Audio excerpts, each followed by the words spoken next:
All right, the water. Bobbity.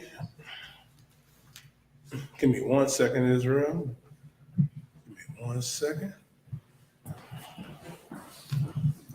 It's a lot here.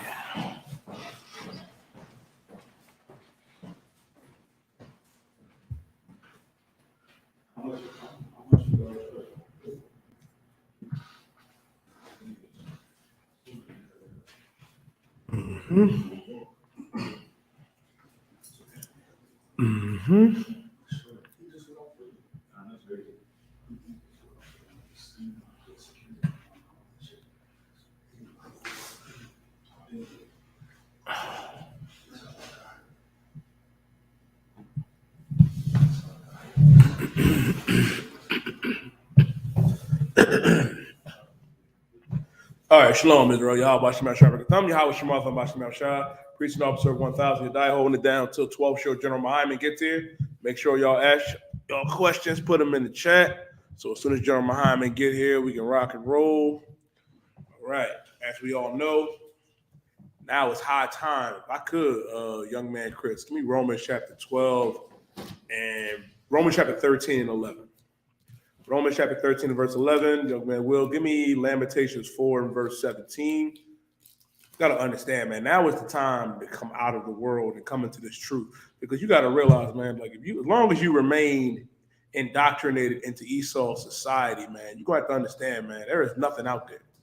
There is nothing out there, you know what I mean, wanting to be an American, wanting to be one with the oppressor. You got Black History Month coming up, it goes to show you, man, like, we are destroyed as Blacks, Latinos, and First Nation men and women. Like, we really are. Like, we have no idea. Go ahead, bro.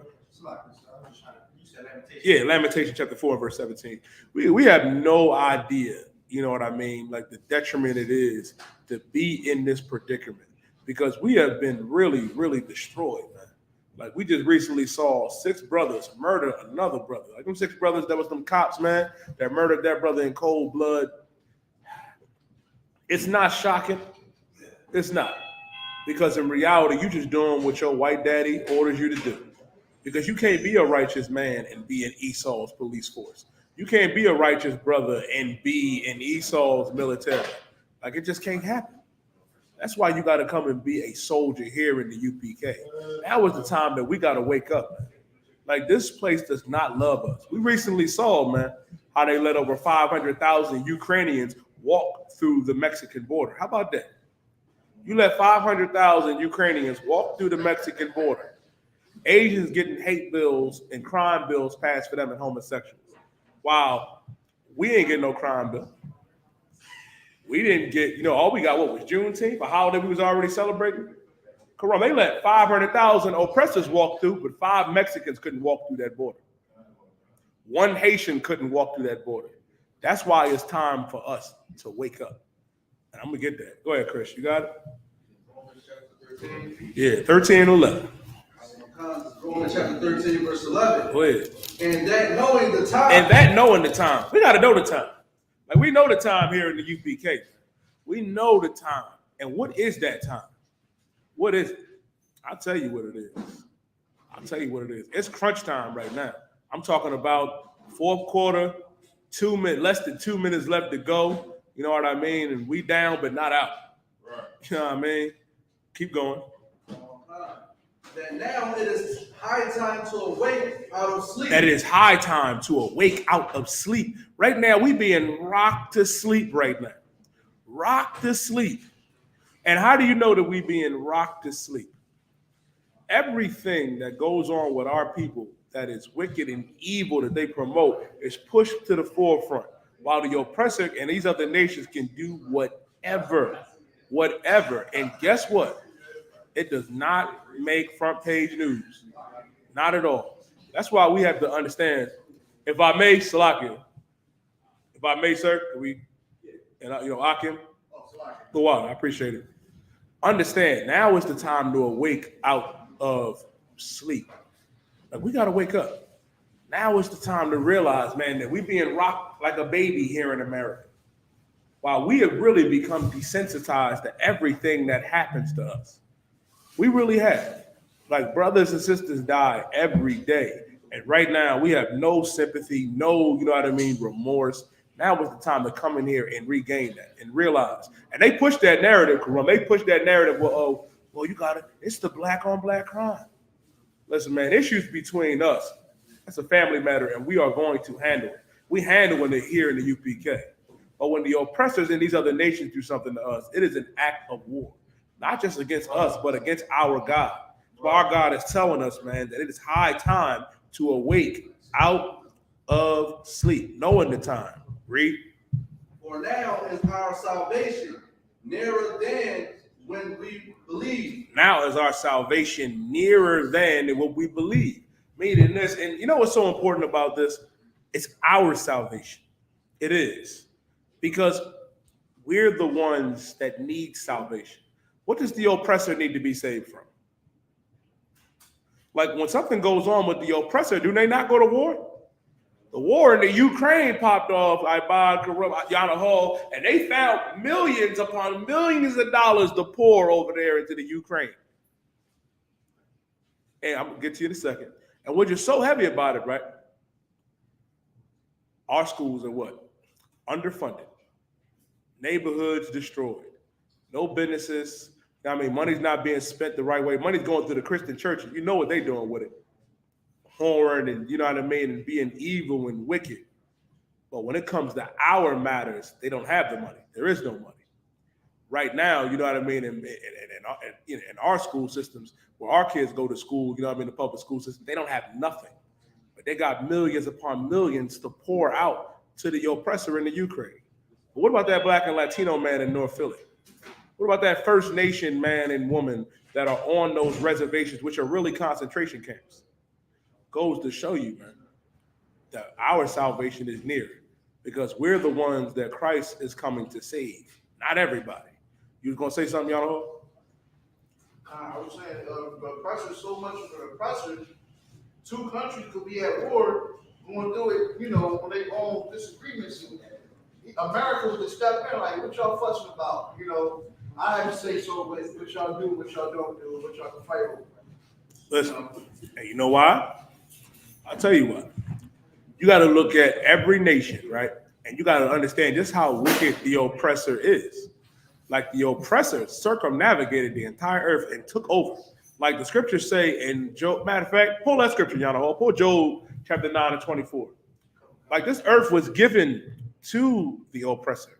And he is the evil one on the earth. He is the devil that the Bible speaks of. Everywhere he goes, what does he bring?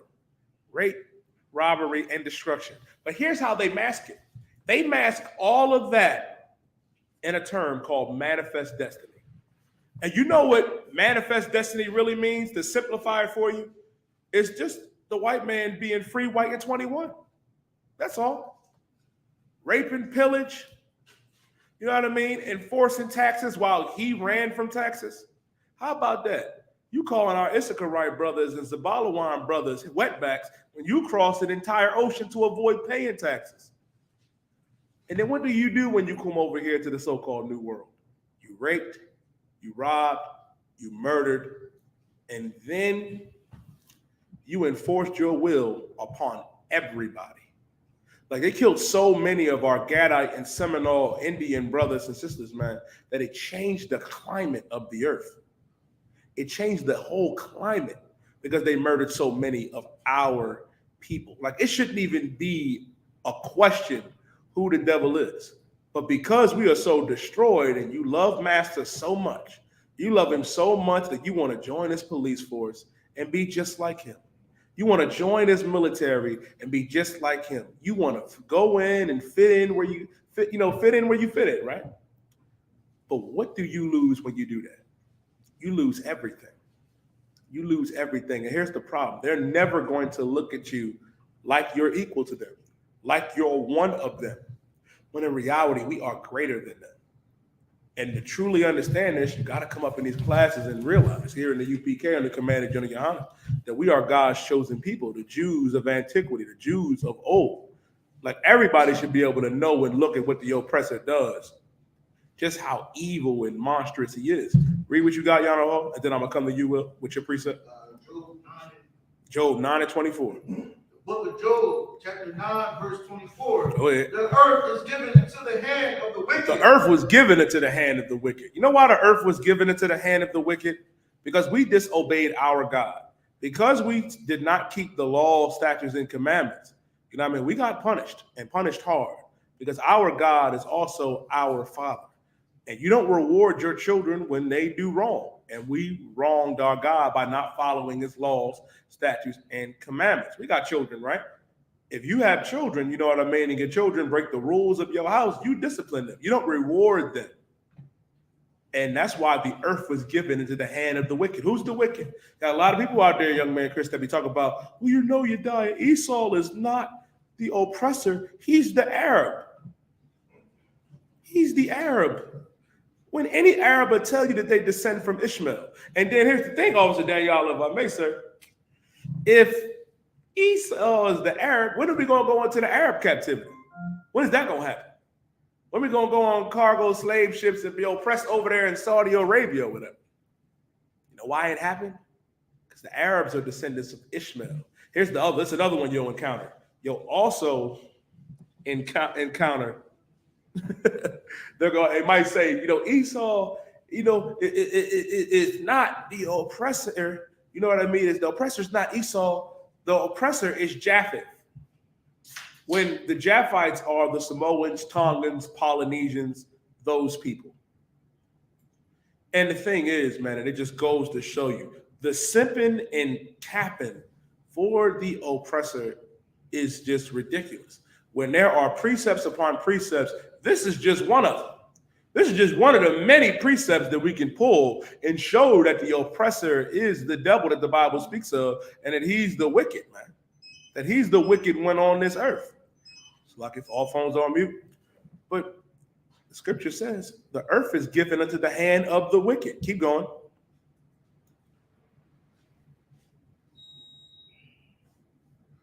Stay with me. Y'all hold. Keep reading. The earth is given into the hands of the wicked. Mm-hmm. He covereth the faces of the judges thereof. He covereth the faces of the judges thereof. How did he cover the faces of the judges thereof? I'll tell you how he did it. When you rock your babies to sleep and close your little tired Christian eyes, you see an oppressor when you think about Christ. When Jesus Christ, Yahweh Shah Mashiach, was a black man like you and me. Was a black man from the tribe of Judah. He was not the oppressor. He was not a beach boy. He was not one of the Jonas brothers. That's the problem. That's the problem. He just covered those faces. He covered the face of Moses. When you look at the movie, The Commandments, you see some old oppressor. When Moses was a Haitian, man. The Haitians are the tribe of Levi. I do you one different, man. They talk about King David. They're like, oh, King David was an oppressor. No, King David was a brother as well, a black man. So was Solomon. Joshua was a Puerto Rican. Goes to show you, man, that the men in this Bible are black, Latino, and Native American Indian. The sisters, too. He covered the faces of the judges thereof. They don't want us to know that Paul was a black man, that Peter and John were black men. They don't want us to know that. They don't want us to know that Christ is a black man. They don't want us to know that our God is a black man in spirit. He covered the faces of the judges thereof. Keep going. If not, where and who is he? If not, where, then who is he? If the oppressor is not the devil that the Bible speaks of, then who is? Then who is? And we can cross-examine it and prove it. The scriptures say, and I went over this before, that Esau was born red and hairy all over like a hairy garment. Who is that? You ever see the oppressor when he don't shave? And if you ever really look at them in the summertime and the wintertime, they turn red and pink. The Lord let us know who he is, gave us a visual. Like that's the devil that the Bible speaks of. He's the one, and the scriptures say he's a keen hunter. Who's out there killing the polar bear? Who's killing the seal? Who's drilling a hole in the ozone layer? You know, they like to tell us corrupt, y'all mean that, oh, y'all gotta recycle y'all plastic. I speak on every black and Latino and Native American Indian that is breathing right now. All of our plastic is in a drawer or in the cupboard right now. That ain't us. We're not the one killing the elephant and the damn snapping turtle. That's you. You're the wicked. The animals will tell you who the wicked is on the earth? They'll tell you. They will tell you. If not, then where is he? So if he's not the devil, then who is? Don't get me wrong. The Asians are wicked for what they've done to us. So are the Arabs. So are the Tongans and Polynesians and Samoans. So is the East Indians. But no one is like the oppressor. And it's going to say it. Keep going. Come upon. Now my days are swifter than a post. Keep going. They flee away. They see no good. Keep going. They are passed away as the swift ships. They are passed away as what? Swift ships. They are passed away as the swift ships. Ooh-wee. Ooh-wee. You got to understand, man. That our days are fulfilled. Our days are passed away as the swift ships. We went on them cargo slave ships, black man, Latino man, First Nation man and woman. Like, we are going through it as the Lord's chosen people, man. We are going through it. And our God is letting us know who the devil is, who the oppressor is. Now, read on. They flee slowly. As the eagle. As the what? As the eagle. As the what? Eagle. As the eagle. Read on. That hastens to the prey. They are. Who's the eagle that hastened to a prey? What was the symbol of the Roman Empire? What's the symbol of America? What's the symbol of that? I was gonna say the symbol of that sorry team, but they in the Super Bowl. I ain't trying to cause an uproar in here. I know some of y'all like. I ain't trying. I want no smoke with y'all Eagles fans in here. But it's a reason why they're called the Eagles. It's a reason why America's bird is the eagle. Why it was Rome's, and why, you know what I mean, the oppressor still uses it as they hasten to the prey. Have you ever seen an eagle hunt? I've seen like eagles pick up full-grown deers, drop them off a cliff, and devour them. You know what that reminds me of? Of how they stalked our brother Ahmaud Arbery. How they went up in, you know what I mean, our Haitian brother Botham Shem Jones' crib. It reminds me, you know what I mean, of what happened to Trayvon Martin and Tamir Rice. I went here for a reason. As the eagle hasteth to a prey, they hunt us. And that's in the scriptures too. And they teach us to do the same thing. Now we do it for them. They don't just gotta kill and murder us. You know what I mean? They'll get us to do it too, as we saw what happened with them cops in Memphis. You gonna say something, Malaki? Sluggy. Which one? I bought. But go ahead. Let's go to which precept you got, Will. Give me that in Lamentations 4 and verse 17. God, this is the book of Lamentations, chapter 4, verse 17. Go ahead. As for us, our eyes as yet failed for our vain help. Our eyes has failed for our vain help. You know what our biggest issue is? We put our trust in the oppressor. You put your trust in the same people that kill us, that rape us, that do all types of atrocities to us. You put your faith in them. Putting your faith in men like Joe Biden, putting your faith in Donald Trump, Kamala Harris, and all of these heathens, man. Our eyes has failed for our vain help, meaning they're not going to help us. They're not going to save us. Keep going. In our watching, we had watched for our nation that could not save us. We're watching for a nation that's not going to do anything to help us. We're watching for a nation, you know what I mean, that cannot stand us. Like, I don't think y'all understand. The oppressor comes up with new ways every day, you know what I mean, to do wickedness to us. That's why they're relentless. They're relentless with it, man. Like, every day they wake up like, how can I oppress Blacks, Latinos, and Native American Indians? Like, that's number one in their minds. Do not think that they're your friends. Do not think that they're your buddies. Like, even if you look at, you know what I mean, the whole system of police here in America, you know how that started in that system? It was slave patrols, right, where they would come and round us up. You know what I mean? If you had brave brothers and sisters that wanted to get off the plantation. And if you look at like the badges, like of the slave patrol, they're the same badges that they wear today. And you know what they used to do? You do in those slave patrols? They would have Uncle Tom Negroes and Uncle Tomahawks to come round us up. That's why the scriptures say in Ecclesiastes 1 and 11, 9 to 11, that there are no new things under the sun. Right. There are no new things. There ain't nothing new. What was going on back then is the same thing going on now. You know what the difference is?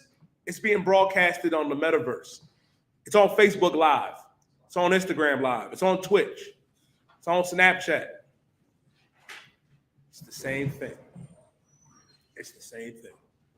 Our eyes has failed for our vain help in watching for a nation that could not save us. Voting is not going to save our people. Staying in the Christian church, staying in the Muslim mosque, or in your fake Israelite group is not going to save our people. You know what saves our people? By coming up in the Israelite School of Universal Practical Knowledge under Commander General Yohana. That will save your life. You have no clue. Like, we put our faith, you know what I mean, in the machine known as America. And guess what? Guess what? It goes to show you year in and year out that it's not working. Martin Luther King's dream failed, turned into a nightmare, like he said. They gave us the shortest month out of the year. The shortest month out of the year to honor the history of the black man and woman in America, where you could not tell the history of every great thing that happened in America without Blacks, Latinos, and Native American Indians.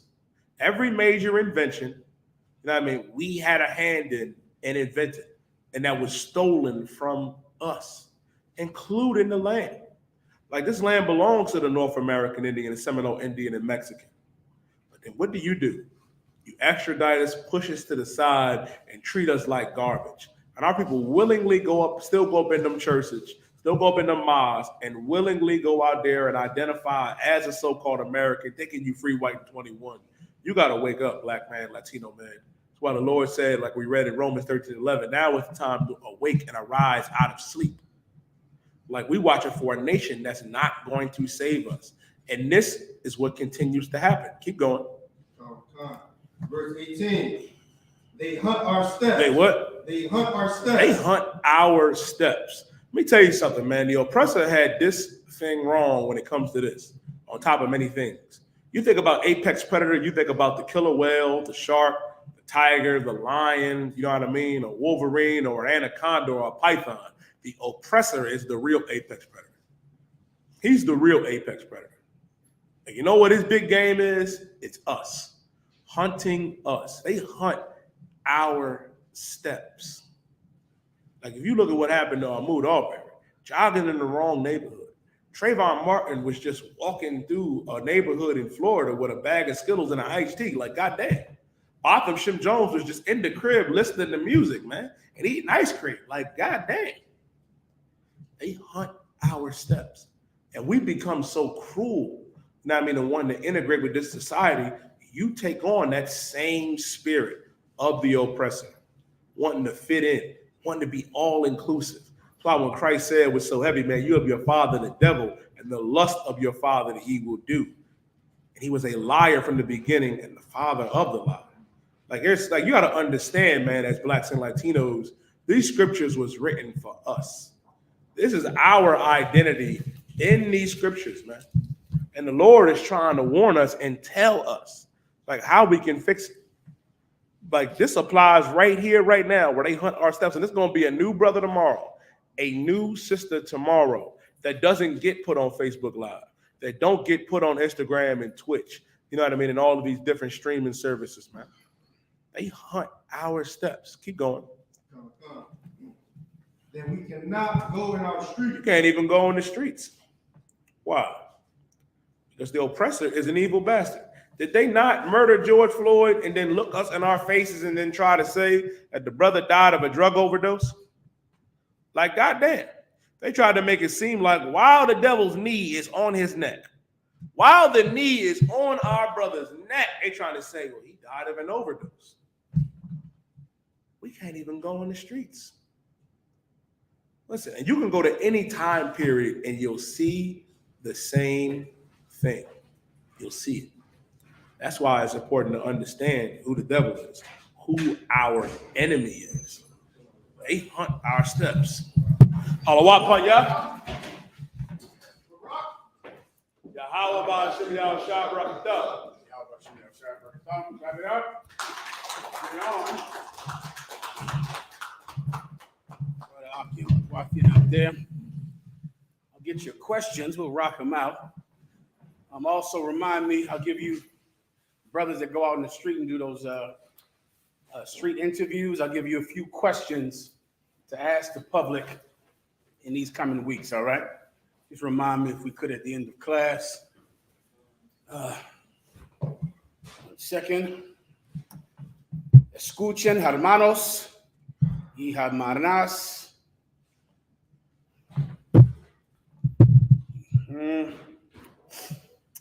Somos la escuela israelita de conocimiento práctico, universal desde 1 Oeste, calle 125, Harlem, Nueva York, bajo el mando del general Yahana, desde el 1969, carnales. Esta es la verdad. Si tú eres hispano, negro o indio, nativo, tú eres Israel, el pueblo elegido de Dios. Questions? You got them, I'll take them, all right? Go ahead. There is a question online, sir, from T. Curry, late Charles L.A. Salaki Adawan, can I get a breakdown on Genesis 15, chapter 15, verses 15 through 16? No problem. Go ahead and read it when you get it. This is the book of Genesis, chapter 15, and verse 15. And thou shalt go to thy fathers in peace. Thou shalt be buried in a good old age. Verse 16. But in the fourth generation they shall come hither again, for the iniquity of the Amorites is not yet full. Okay, give me 2 verses above it, all right? I believe I remember this, but give me a double check. Go ahead. Can I start verse 12, sir? Go ahead. This is the book of Genesis, chapter 15, and verse 12. And when the sun was going down, a deep sleep fell upon Abraham, and lo, and horror of great darkness fell upon him. Verse 13. And he said unto Abraham, know of a surety that thy seed shall be a stranger in a land that is not theirs, and shall serve them, and they shall afflict them 400 years. So this is a prophecy about the children of Israel's captivity under the Amorites. Is that what you said, Amorites or Ammonites?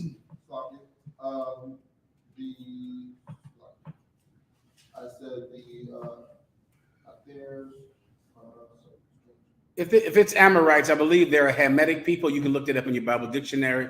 If it's an Ammonites, they're what the people call today the so-called Japanese, all right? So take it from his question. I think that's enough. I remember now. Go ahead. This is the book of Genesis, chapter 15, and verse 15. And thou shalt go to thy fathers in peace. Thou shalt be buried in a good old age. Thou shalt go to thy fathers in peace. Thou shalt be buried of a good old age. This is a prophecy about the children of Israel and this particular brother and the children of Israel on how they would serve out their lives in peace and in happiness for a time. For a time, they would not suffer oppression under the Amorites. They would have years of peace, and that happens throughout different captivities. We had some years of peace in our captivity under the Egyptians until there rose up a Pharaoh who did not know Joseph, meaning didn't recognize the accomplishments that the Egyptians had because of Joseph. And then they began to oppress the Israelites for fear that they would turn against them in a time of war with another country. Well, different times throughout our long history of being slaves under other people, sometimes we have good days. Sometimes we have a good generation. And what the Most High is saying, that you are going to have a good generation. You're going to live and grow old at a ripe old age. Keep going.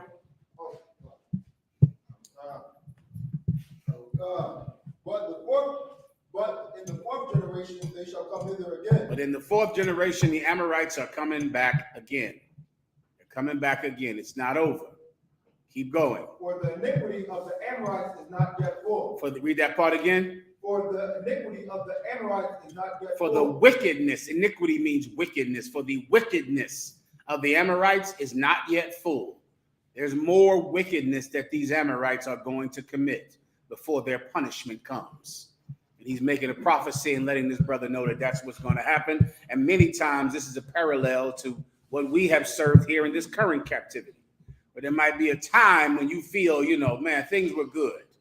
Many older people, they'll constantly regale you of how things were in the past, how things were better and things were good. And that happens. You might have a good time, or you might have a good time in a certain section, in a certain area, right? But then the wickedness of the heathens, their wickedness is not full yet. They have to do more evil before their judgment comes. And you better prepare. Everyone understands. Next, up front. I got a question, sir. Go ahead. 1 Corinthians chapter 1, verse 27. Mhm. The specific question is, explain, if you could, sir, could you explain the foolish things to confound the wise? Go ahead and read. God, this is the book of 1 Corinthians chapter 1, verse 27. But God hath chosen the foolish things of the world to confound the wise, and God hath chosen the weak things of the world to confound the things which are mighty. And give me the preaching. It should be somewhere around there to give you the point.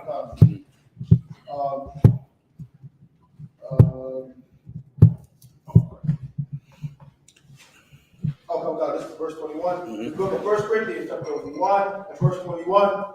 For after that, in the wisdom of God, the world by wisdom knew not God. It pleased God. The world by wisdom knew not God. That's the part you need to understand.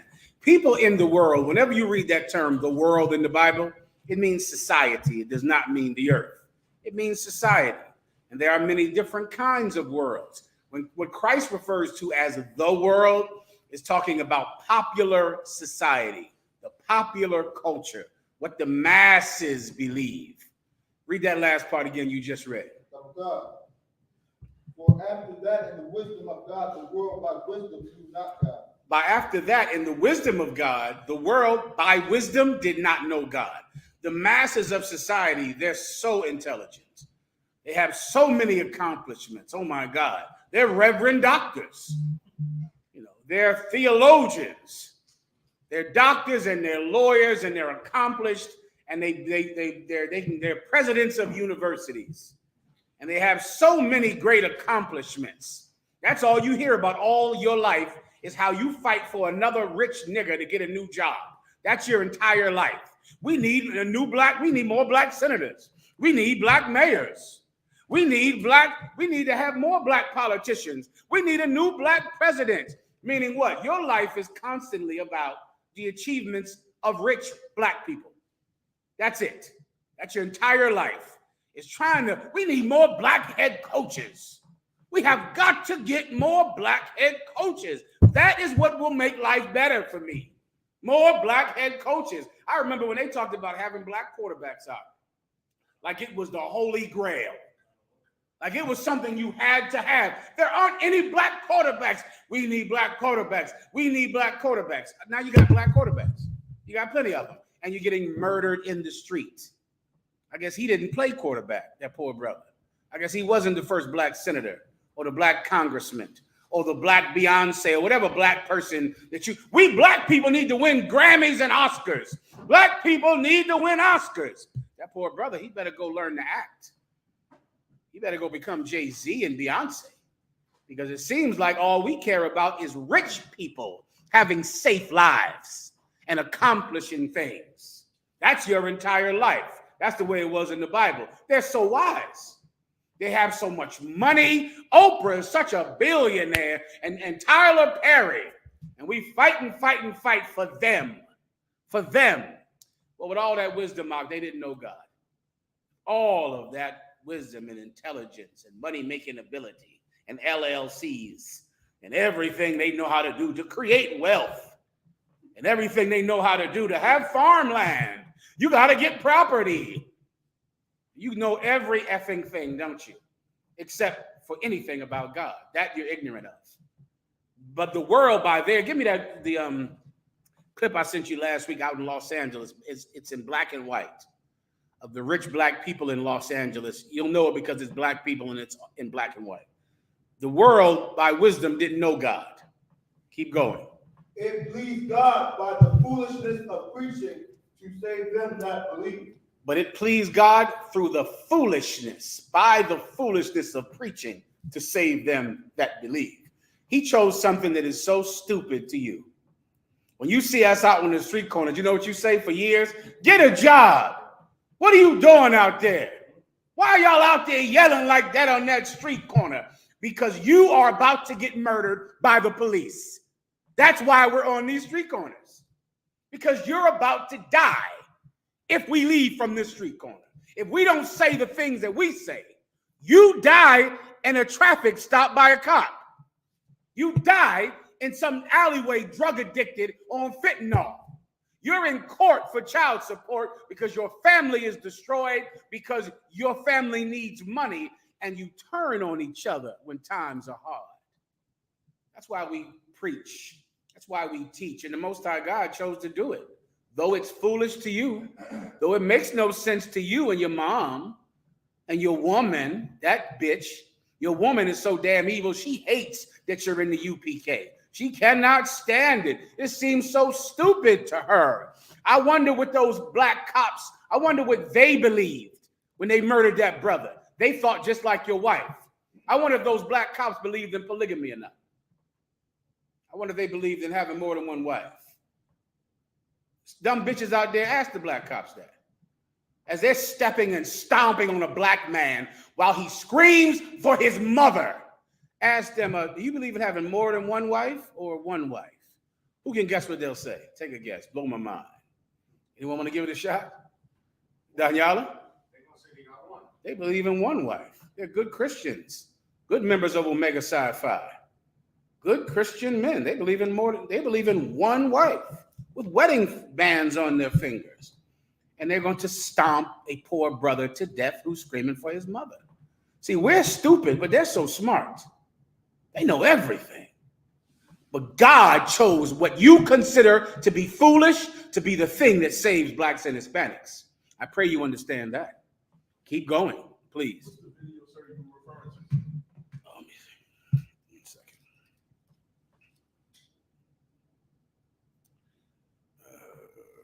Stand by, everybody. 1 second. Should have sent it. I sent it to you, I believe, last week.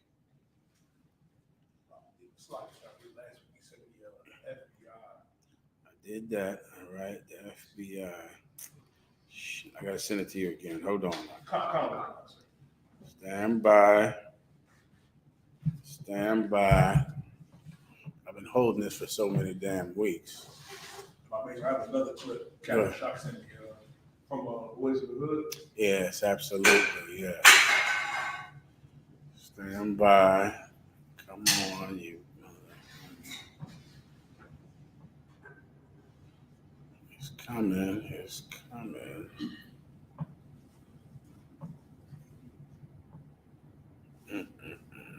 All right, here we go.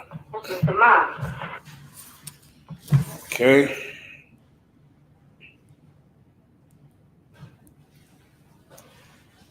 Okay.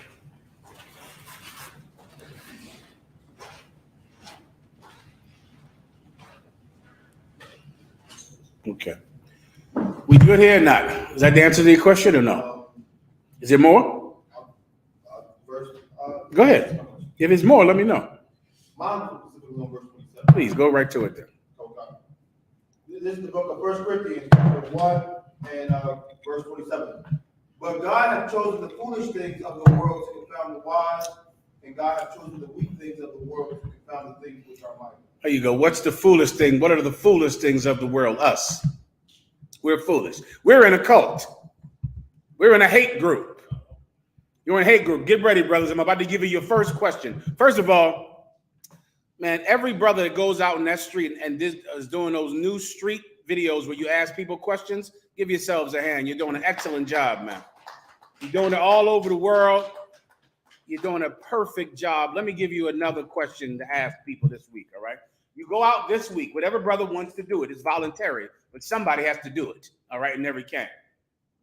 You're going to go out in the street and you're going to find Christians, people, and police officers. Some police officers might be willing to speak to you. You just ask them professionally if you could ask them some questions on camera. Some will say no, but some might say yes. If they say yes, you're going to ask this to a cop. Do you understand? If you can't get a cop and regular people who are out there, who look like Christians, and you kind of want to pick the right person. You want to pick somebody who you can guess what their answer will be. You understand? And here's the question. You're going to say, hey, I'm Officer Yediah from the Israelite School of Universal Practical Knowledge. And many people who are Christian consider us a hate group. The Southern Poverty Law Center labeled us a hate group as well. Let me ask you a question. In the light of so many murders being committed by police officers, are the police a hate group? You just ask them that. And they, of course, will say no, or be confounded, or try to understand it. And you can even say, well, because of the things that we say, people consider us a hate group because of our stance about oppression, our stance about slavery, our stance about blacks and Hispanics, our stance about white people. People consider us a hate group for what we say. Based on a history of murdering blacks and Hispanics in America, do you consider the police a hate group? And you just let him scramble and get uncomfortable and just hold the microphone there like that. Just hold it and just get his answer, and whatever his answer is, your time.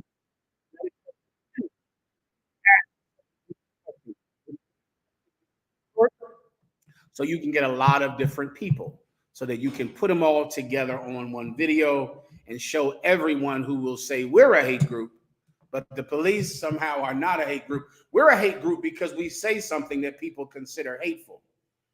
They're not a hate group, and they murder people and have been doing it since the beginning of policing. They've been doing it, my God, since the 30s, 20s, since Rome, since slavery, since the Slave Catchers Bureau. That's how long they've been doing this. That's your first question. Someone write it down or make sure everyone knows about it. I'll give you another one as well, all right? What was the other one? I got another one. I'll give it to you in a minute. Let me show you this. These are the people that are not foolish. Now, this is in the late 1960s, this video right here. And this is out in Los Angeles. At that time, Los Angeles was mostly white people, some affluent Hispanics who came over and got good jobs when they built the, what was that thing called? For the water, to bring water into Los Angeles. I forget what they call it. But they did, it was some system to bring water into Los Angeles, right?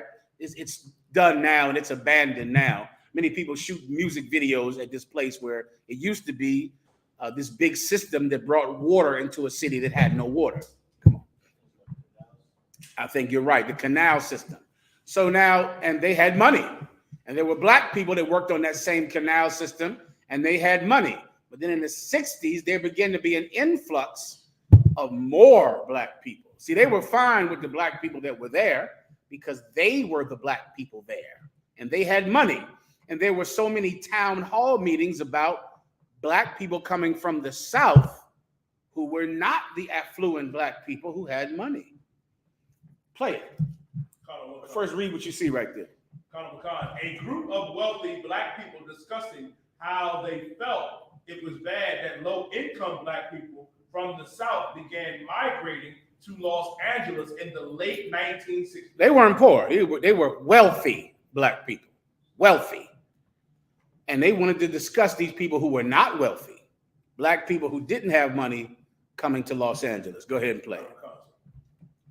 In 1970, there were probably 1 million Negroes in this city. And I know that people are concerned about this. They may not talk about it very often, but I probably heard him shudder in church when he said there would be 1 billion Negroes in Los Angeles.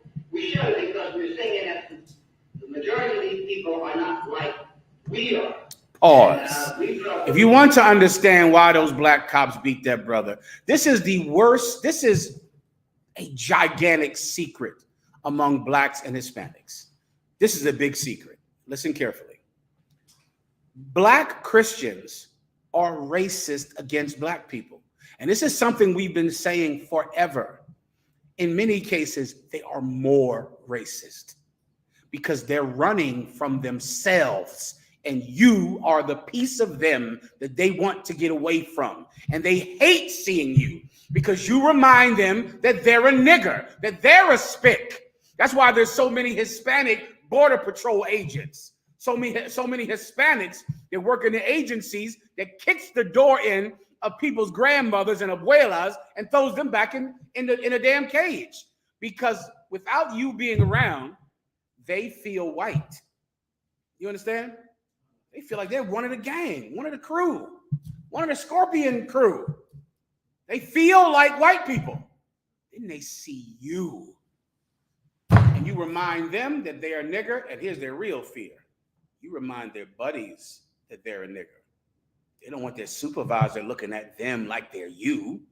They don't want the white people who they go to their house and have dinner with them to look at you, and then you reflect on them.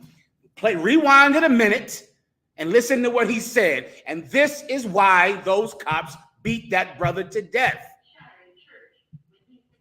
That's it. They shuddered where? So slow down again. I'm sorry. Where did they shudder at? Can y'all hear this, what he's saying, or is it only me? You hear it about it. I want you to focus on this part. They shudder where? A bun. In church. When in church, that preacher says, in the 1970s, there'll be 1 million black people in LA. Ooh, shit. No. They shudder in church. In church. Remember that. In church. But we're the fools, though, right? We're the hate group. We're crazy, aren't we? Play. By 1970, there'll probably be 1 million Negroes in this city. And I know that people are concerned about this. They may not talk about it very often, but I certainly heard this shudder in church when he said there'd be 1 million Negroes in Los Angeles. We should, because we're saying that the majority of these people are not like we are. And we felt that maybe some of us felt we left this out because we were getting away from this problem. We are part of this exodus too. But we are a little maybe embarrassed by the fact that you're going to have a mass element come in that's going to create a tremendous social problem in the community to which we find a great deal of difficulty relating to. I don't want to sound like a good there because I really am not. Pause. We'll play this. I'll make this available to everyone. You can go check it out. These people join Omega Psi Phi fraternity, Alpha Phi Alpha fraternity, Sigma fraternity, the candy cane, the one that twiddles the cane around fraternity. They join the AKAs and the Deltas, and they become Greeks. And they're better than you. They're not like you. They go to college, and so they're not like you are. And then they encounter you, and they're embarrassed by you. Some black people are pieces of shit, and those cops are pieces of shit. And there are people like that. They're garbage. They're filth, and they go to church. And that's all you have to understand. They go to church. But we're the fools. We're the crazy ones. Here's the good news of the Bible. God chose these fools to save lives. He chose these fools to save the lives of blacks and Hispanics. And the wise, all of the wise black people, they're the ones that are going to get you killed. There. I pray you understand. You die. If I make sure what you bringing out is so heavy, it just clicked. Being in the late 1960s, all this can also be attributed to Martin Luther King. For wanting to integrate with the oppressive society so bad, you began to think like them and then look down upon your brothers and just say, even in the beginning, she's saying Negroes is going to be coming here to California. Like, bitch, you a Negro. So Give my hand. I mean, yeah. It's just, when you watch it, brother, I've been thinking this for years. Like, I hear him and I go, aren't you one? Like, I mean, if you're black, or you know what I'm talking about. Niggas can't do nothing. You can't never trust a nigga. Nah, I ain't hiring no nigga to fix my stuff. Nah, I ain't going to no nigga store. But aren't you that? So does that mean I shouldn't trust you? Does that mean you can't do a good job? Does that mean no one should hire you? Is that what you're saying? No, that's not what they're saying, because they're not like you. Do you understand? They're a Gentile. Right. Do you understand? They're a whole nother race. They're not our race. Do you understand? It's like a concept that it's hard to get. Then when you get it, you can read the New Testament now and understand. They're Gentiles. They're not black. They're not Hispanic. Oh, no. Oh, no, not those Border Patrol agents. They'll take it and they dump the water out. The poor Mexicans coming over the border. They take the water bottles and dump them on the ground. And you look at them and go, well, aren't you one of them? Isn't that how your grandparents got here? Aren't you them? No, I'm not. I'm pouring their water out. These filthy wetbacks don't need to come over here and mess up this country. You look at them, aren't you a wetback? Isn't that what you are? No, they're not. They're a different race. And this is what Commanding General Yohana has been teaching for 40 years. And black people, it's like you're stunned by it when you read the Bible and think that these are white people who are these Gentiles. They're not out. They're the people that lived in Los Angeles before the great migration of black people from the South. They're black cops who are members of Greek fraternities, and they got this good job. Don't they say, oh man, this job. Get a job. You need a job.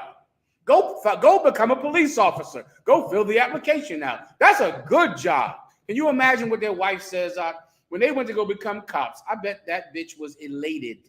I bet she was so happy that they finally got this good paying job to murder people. But we're the fools. No problem. We'll see. We'll see. One day, you and your slave master will reap the whirlwind. Right. That's in the Bible. Right. One day you will reap the whirlwind. That's coming. Right. That's coming. All right, where are we at now? Come on. Oh, sorry, I hate to keep interrupting. So no problem. Bring out this so heavy. That's why I'm thinking about it now. Like when you look at Peter, when Paul came up with Cornelius, is looking at it from Peter's side, like you looking at a brother that's part of Esau's military. Like you looking at a police officer in Esau's society. Yeah. You looking at him like, oh, why are you with him? He's a different nation. We didn't play that. And he would have no chance without Christ. Right. Cornelius would have gotten no chance to come into the truth. But Christ taught them that even in Esau's military, some brothers were going to come out of that and be delivered. Right. And you better take your opportunity now. Right. Everybody gets it, or else you'll be sitting in jail. And can you imagine how many black cops became black cops trying to avoid the pitfalls of being a nigger in America? They became a cop trying to not go to jail. Then they're like, the only way that I could not be in prison is if I'm a cop or a CO, because this is how I stay out of jail. Now I'm a white man. Now I'm not another black man. Now when the cop pulls me over, I pull my badge out. And he goes, oh, no problem. You just go ahead. Don't worry about it. And that's what they thought life was like. They thought being a cop is a license to commit crime, because it is a license to commit crime when you're white. Right. It absolutely is. Everybody gets. Let me get some more questions. And send me one more time to the chaser, please, Danielle. Go ahead up.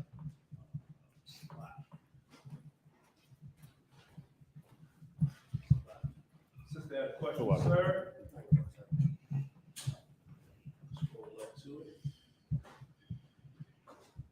So, the sister says, Shalom, Lord Christ, I don't mind. If I may, if you are unclean, are you allowed to help out with making the unleavened bread?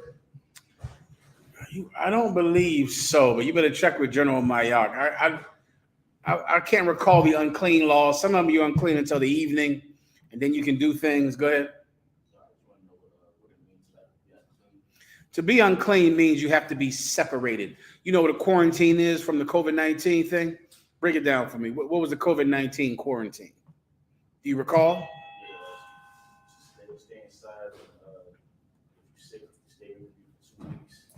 That's it. So just think about that. So the Most High gives women a quarantine when they're on their monthly, on their period. So they have to stay away from anyone who is clean. Do you understand? So because of that, they can't come to class. They can't come to any high holy days. They can't come around people, because just like the COVID-19 virus, the premise is if they have a disease, because there's blood flowing out of them, we could catch it. Just like if your nose is running and you're coughing, you could give someone COVID-19. Well, a woman has blood, liquids flowing out of her vagina for 7 days. Someone could catch it. If she has something, you could catch it. You get my point. So they have to be quarantined for those 7 days. In America, it's very difficult because our slave master doesn't care about the unclean laws or the Sabbath. So because of that, it can become difficult. But in the UPK, a woman who's on her flower or unclean cannot come around the people. That's the unclean rule. All right. So now the sister is saying, can she make the bread? Now, some of the unclean laws, the only thing that's unclean is something you sit on. You get my point? So if it's that one, then she could make the bread. If she's clean that evening, she could make the bread. But you want to ask General Mayak. It's in Leviticus, but I can't recall it. One of them, you just have to watch what she sits on. But something she touches is unclean till the evening, which would sound like she can't make the bread, but check with General Mayak. He's an expert on those things, all right? Next. Brother wanted a general breakdown of Proverbs chapter 24, verse 16. Go ahead. Kind of book of Proverbs chapter 24 and verse 16. For a just man falleth 7 times and rises up again. A just man falls 7 times and rises up again. Who knows what that means? Someone break it down for me. This scripture is like a personality test. Like, this is a good precept. There's a few precepts that will say what kind of personality you have based on your answer of this question. So I'll ask you. The Bible says that a just man falls 7 times and gets up again. What does it mean, officer? A just man will repent and change and not do it again. Give him a hand. That's exactly what it means. Here's the wrong way to think about it. A bun. It's like a Christian answer is saying a just man falls 7 times. He's constantly slipping up. All the time. A Christian will say, well, a just man falls 7 times, so surely I can fall, 3 or 4. I can fall a few times. There's nothing wrong with me falling because the Bible says a just man falls 7 times. They think a just man falling 7 times is like nobody's perfect. You get my point? Christians interpret nobody's perfect to mean I can just keep on smoking weed and having sex with whores. Why? Nobody's perfect. I can keep on smoking weed and smoking cigarettes and eating pork. Why? Because a just man falls 7 times. Well, you're thinking about it the wrong way, dummy. That's not what it's talking about. It's saying that if you were just, you would get up on your feet and not do it again. That's what it means. You wouldn't look at it like I fell, so now that's it. I'll just keep doing it. You wouldn't keep doing it if you were just. If you were just, you would stand up. Stand up means you would stop doing it. Everybody understands. Come on. If I may, sir, excellent example of that. What I learned, looking at King David and looking at Saul when he was king. Mm-hmm. That's an absolute. Saul allowed himself a lot of mistakes. That's your point? Come. Forget about it. What David did not. David did not. He did something wrong. He had to pay. And you're going to pay too. So if you want to just keep paying, hell, keep falling. You can fall the hell out of here if you want to. That's up to you. Next. Questions online? Concerts.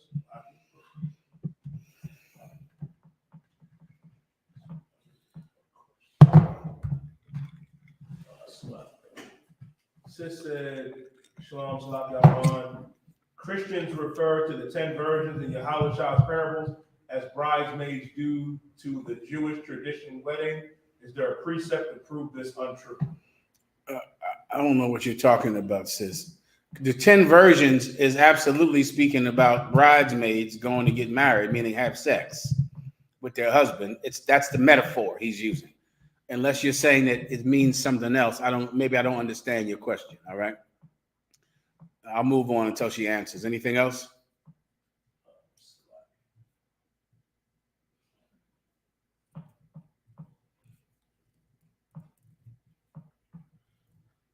Brother says, Slavic General, what scriptures can I use on sorority groups? You can use a few lesbian precepts. Get that one about they bruise their teats. Come on. I was going to go to Second Maccabees. They took the license to do after the evening. Perfect one. Second Maccabees. You can use any Greek precept when they took on the customs of the Greeks in the book of First Maccabees. Give me one or two. When they took on Greek custom, Greek fashion. Come on. Second Maccabees, chapter 4, verse 15. This is you told them the precept. So okay, go ahead. Okay. Second Maccabees, chapter 4, verse 15. Not setting by the honors of their fathers, but liking the glory of the Greeks best of all. Read one verse above it. Second Maccabees, chapter 4, and verse 14. Go ahead. Verse 14. That the priests had no courage to serve any more at the altar. This is speaking about the nation of Israel during the time of the Greek occupation. Right now, we're being occupied by the so-called Americans, in some cases the French and the Spanish, some cases the Chinese and the people from India. And when we're in those occupations, human nature will make you love the people who are oppressing you. The white man calls it Stockholm syndrome. Right? It's human nature. It's a survival tactic. You want to survive. You don't want to die, so you become more like them. And that happened when the Greeks were oppressing us thousands of years ago. Read it one more time. Second Maccabees, chapter 4, and verse 14. That the priests had no courage to serve any more at the altar. The priests had no courage to serve any more at the altar. Where did their courage go? Why weren't the priests going to the altar to serve the Most High God? Who can guess? This is during the time that the Greeks were ruling over Israel. And the Bible says the priests had no more courage to serve at the altar. Just break it down for me. As simple as that. That sentence should let you understand. And knowing a little of your own history. What does that mean, young man in the back? So why didn't they have courage to go into the temple and perform the service of a priest, brother? They didn't have courage. Say that again. Louder. They were getting killed for what? In this particular context, you're correct.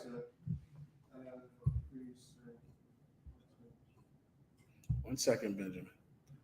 It's right in front of you. They were getting killed for teaching. It's right in front of you. The word teaching is not in front of you. The priest had no courage to do what? Serve at the altar. Give him a hand. How does a priest serve at the altar? They go into the temple, they perform the sacrifices, they kill the lambs, and they say the prayers, right? That's their job. But they had no more courage to go into that temple and make those sacrifices and speak to the people about the word of God because they were getting killed because they did it. This is something, brother, I've done a little traveling all across the country. I'm going to do more. Look out for me in the UK. Commander General Yohanan is sending me over to London and Birmingham after the Passover. After the Passover, I will be out there in Birmingham with the UPK out there who are championing the word of the Most High God under Commander General Yohanan, under Christ out there in the UK. I'll be out there with them. And in my travels, this never ceases to amaze me on how I go anywhere and I see a community for every different kind of people. In South Philly, there's a Vietnamese community where it's nothing but Vietnamese shops, the signs in Vietnamese. I mean, places you would go, how in the hell is this a Vietnamese neighborhood with only Vietnamese food? Only people from Vietnam working in there. People from different sections of India. There's a Bangladeshi section. There's a Pakistani neighborhood. Then there's a neighborhood for the people from India. Like all kinds of, different little sects of, there's a Sikh neighborhood here, right here.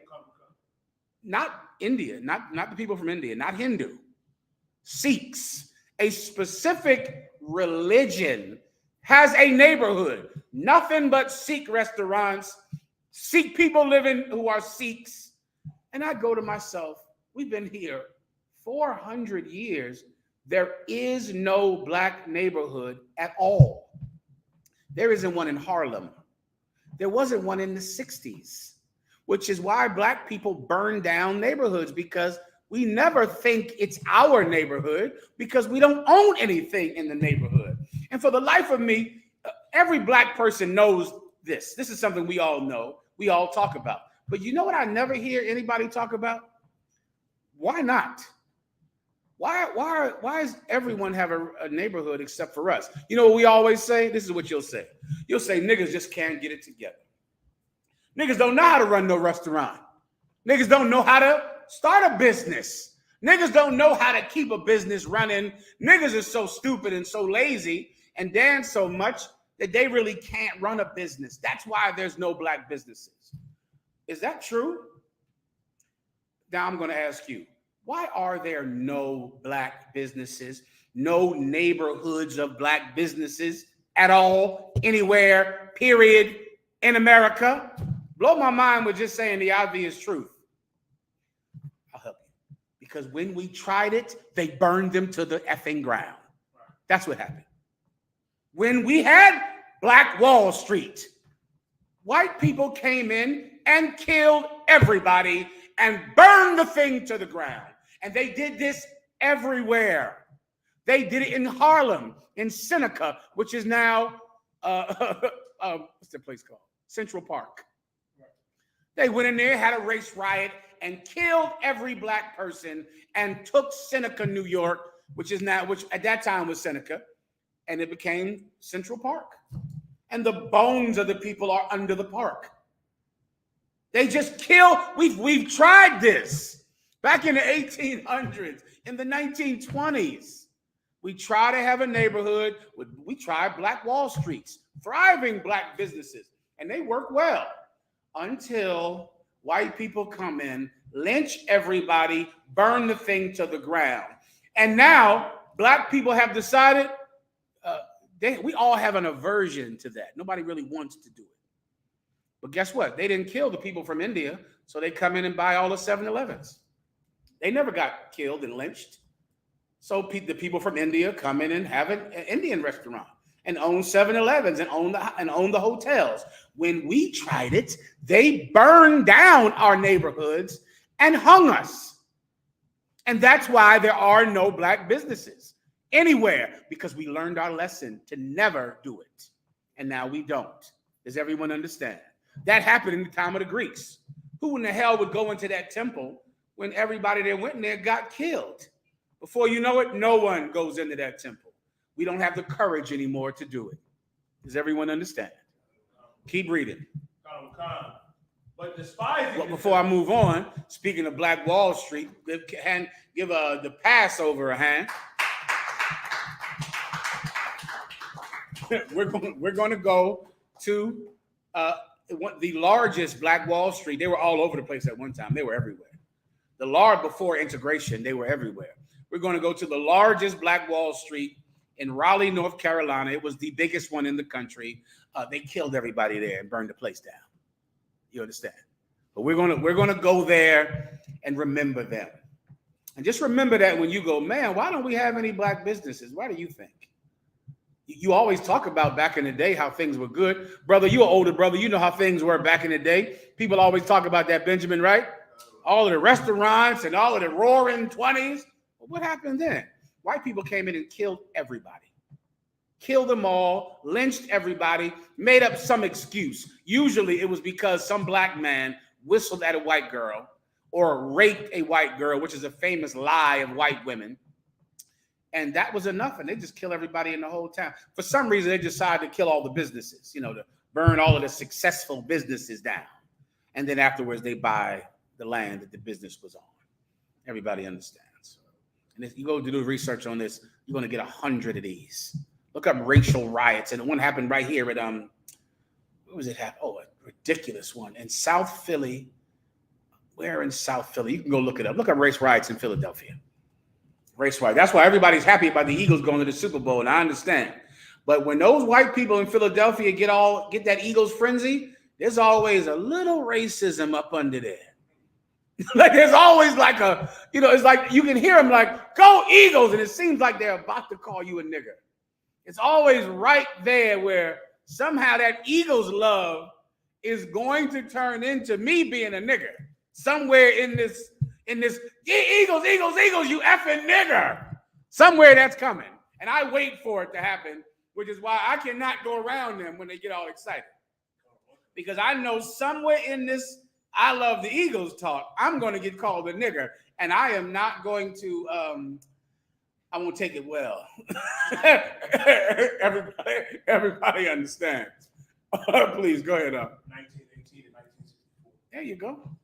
1918, they just killed everybody and burned it to the ground. And then that's that. And no more black neighborhood, no more black businesses, no more black shops all throughout the block. Not because we don't know how to count or do math or have a business. It's because whenever they succeeded, white people killed everybody and burned it to the ground. After a while, you stop trying. What in the hell are you supposed to do? Do it again? And get killed again? No, we lost courage. We lost courage. Everybody understands. Keep going.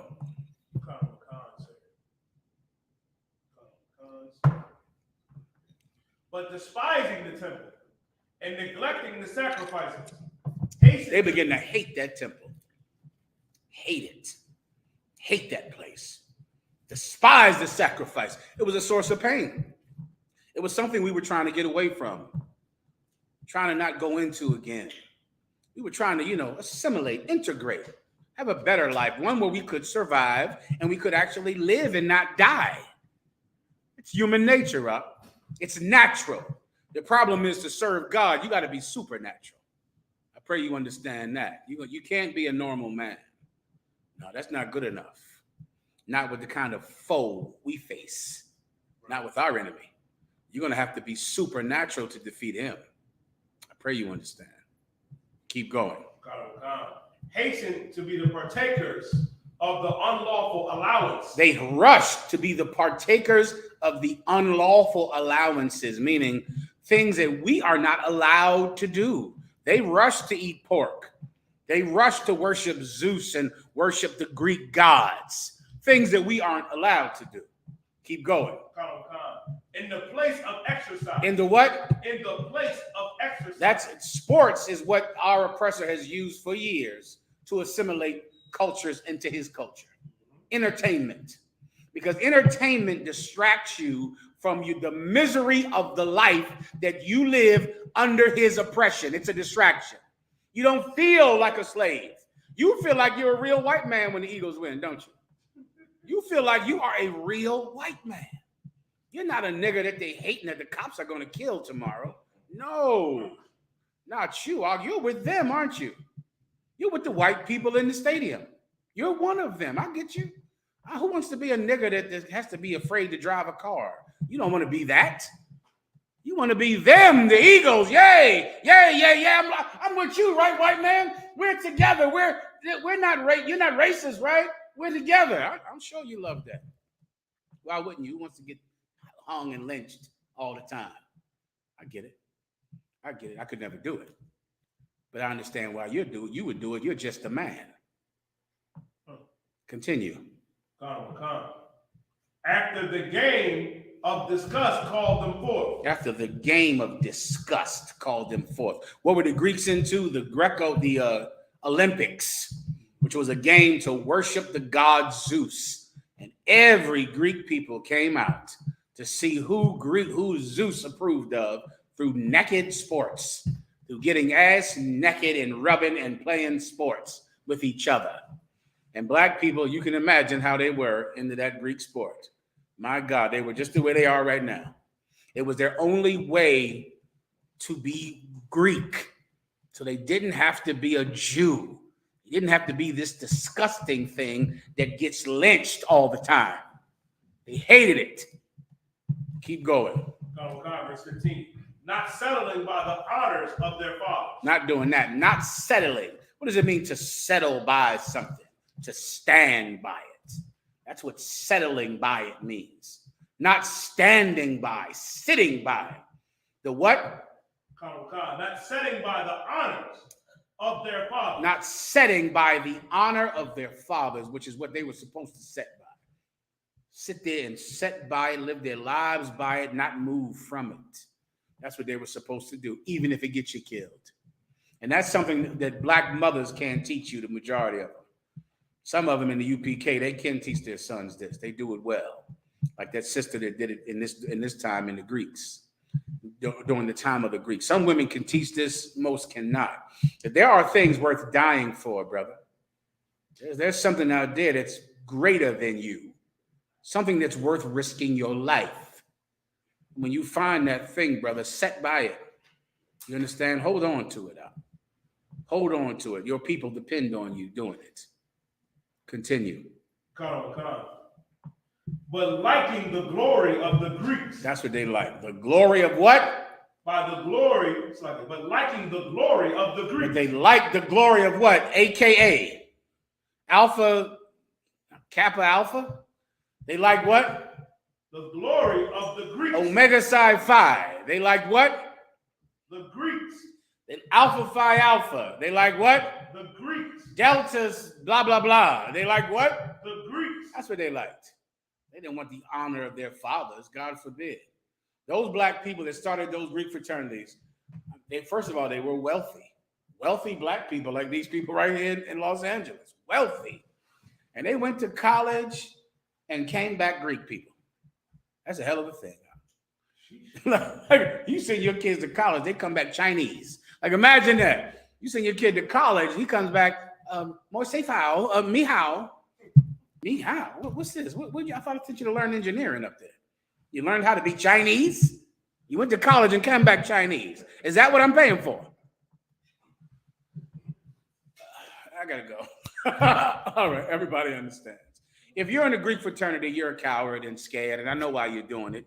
You're hoping that you can wash that nigger off of you through those Greek letters that you brand on your damn chest like a cow and a bull and like a farm animal would get a brand. You're just scared. You're probably scared in college, scared to death. You're just scared. You're a punk. Listen, I get you. I understand why you became a punk. You're in America. You don't want to be a nigger. You don't want to be, you want to be better than these poor Negroes that you're trying to get away from through going to college. I get you. It still means you're a punk, though. It doesn't stop you from being a punk. I'm just telling you out of love, all right? Next.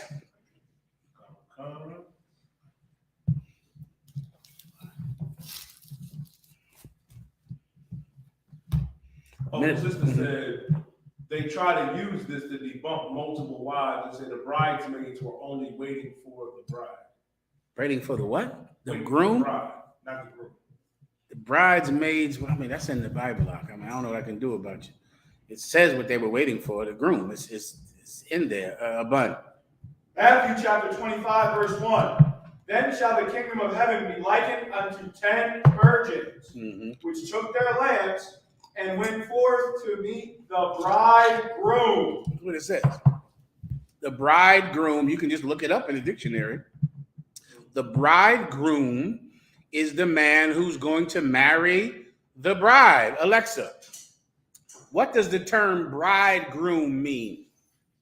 Bridegroom is usually defined as a newly married man or a man about to be married. That's all I need, Alexa. Thank you, Alexa. Tell the church people to get an Alexa so they can learn what the word bridegroom means. Next. Brother wanted to break down of Isaiah chapter 59 and verse 15. Turn Alexa up. She's a little low, too. Turn her up so everybody can hear. Go ahead.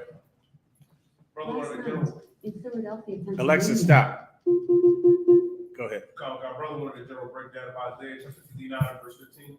Go ahead. Isaiah chapter 59 and verse 15. Yea, truth faileth, and he that departed from evil maketh himself a prey. Yea, truth faileth, and he that departeth from evil maketh himself a prey. Read 2 verses up.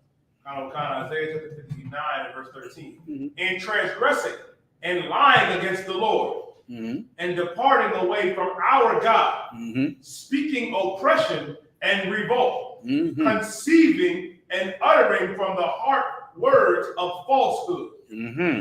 Verse 14. And judgment is turned away backward, and justice standeth afar off.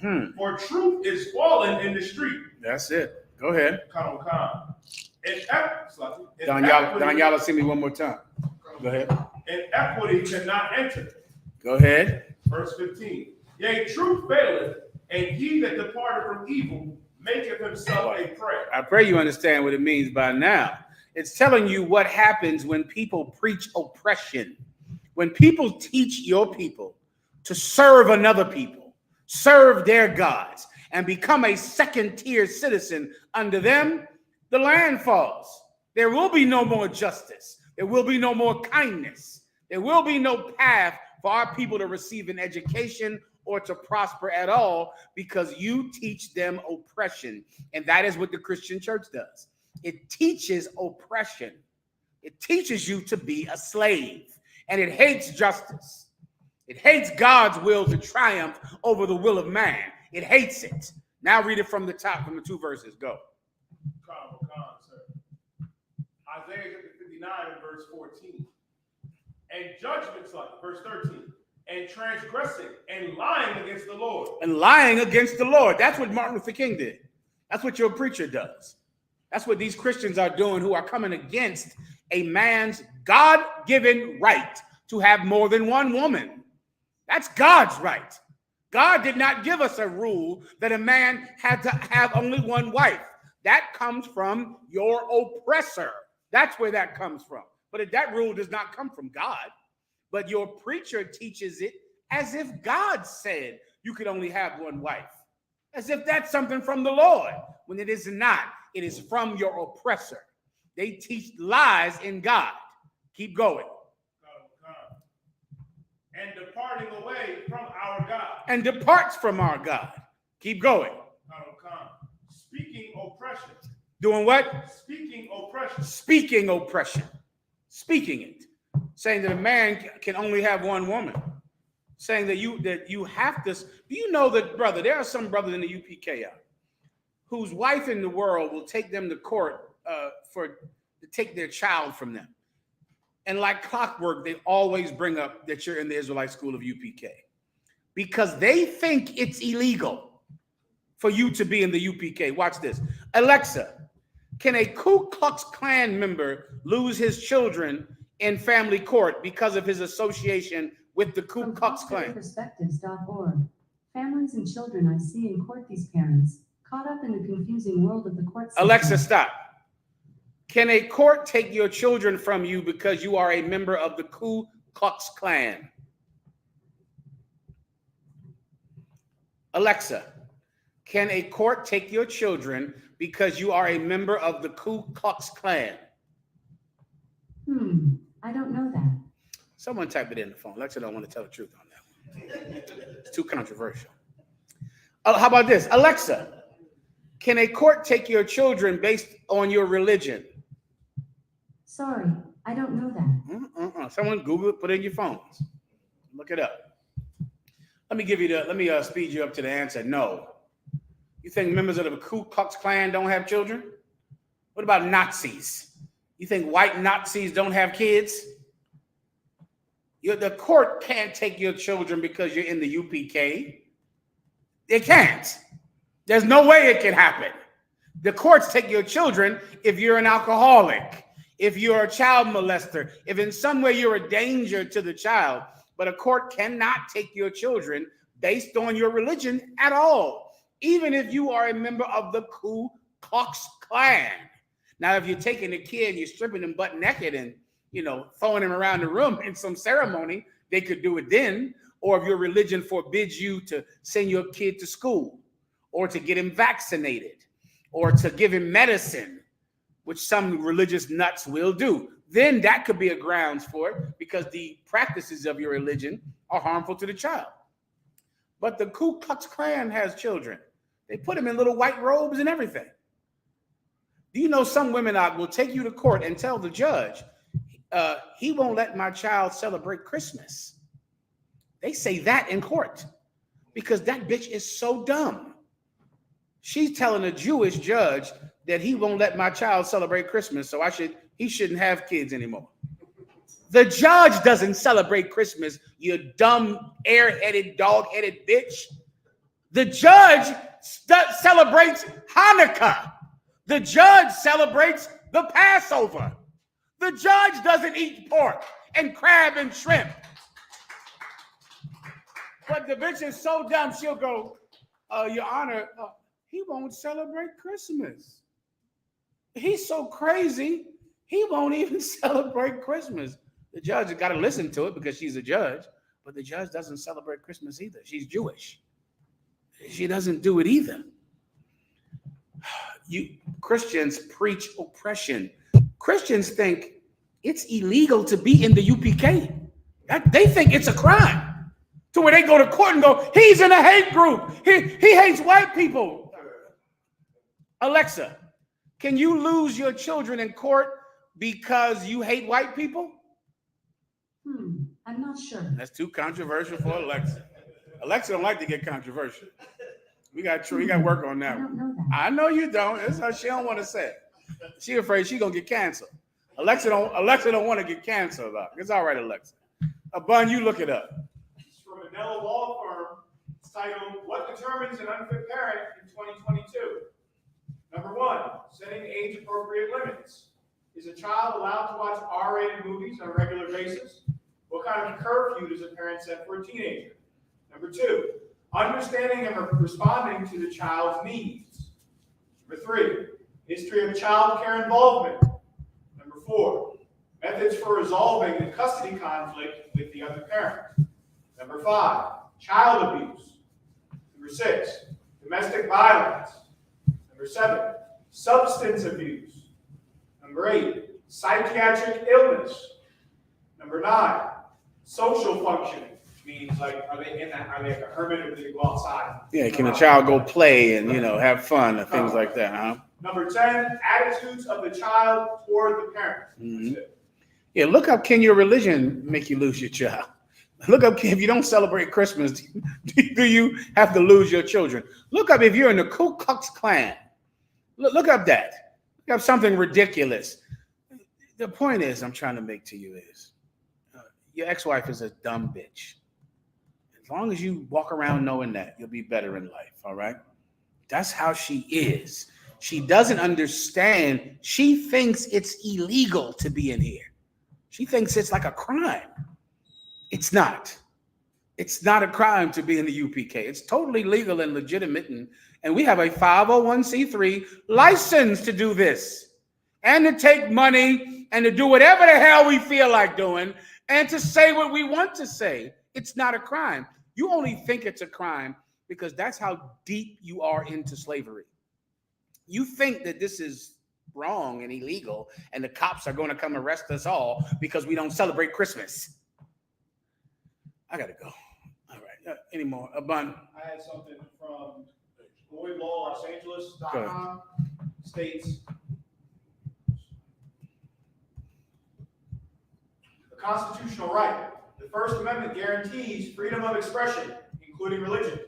As such, a judge cannot limit a parent's participation in religious activities, but he or she can intervene if proof exists of actual or substantial harm. That's why a judge will listen when you say, well, he's in a hate group, and a judge will sit and listen to hear if, he strangles the kid because God told him to, or he doesn't feed the kid, or he won't get that kid vaccinated. That's going to make you lose your kids off, because that's going to prove you're some stupid idiot who's afraid of vaccines, and that kid is going to die because you won't take him to the doctor. So the kid will be dead, and they'll listen, they'll hear, but not celebrating Christmas and celebrating the Passover.